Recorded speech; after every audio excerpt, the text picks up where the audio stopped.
Social મીડિયામાં પોરબંદરની એક મહિલાનું ફેક આઈડી બનાવવા અંગે પોલીસ ફરિયાદ નોંધાઈ છે, જેમાં ફેક આઈડીમાં એ મહિલાના સગા સંબંધીઓ સાથે બીભત્સ ચેટ કરી હોવાનો જામનગર રહેતો શખ્સ સામે ગુનો નોંધાયો છે। પોરબંદરની એક મહિલાએ સાયબર ક્રાઇમ પોલીસ મથકમાં એવો ગુનો નોંધાવ્યો છે કે જામનગરના અબ્બાસ મોહસિન ધાબરિયા નામના શખ્સે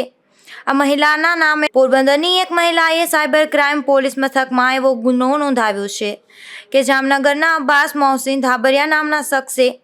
આ મહિલાના નામે ફેસબુક અને ઇન્સ્ટાગ્રામમાં ફેક આઈડી બનાવી આ મહિલાના ફોટા મેળવી અને બોગસ આઈડીના ડીપીમાં રાખ્યા હતા। આટલું જ નહીં, પરંતુ આ મહિલાના કેટલાક સગા સંબંધીઓ સાથે આ મહિલાના નામે બીભત્સ ચેટ કરી અને પોતાની ઓળખ છુપાવી મહિલાની પ્રતિષ્ઠાને હાનિ પહોંચાડી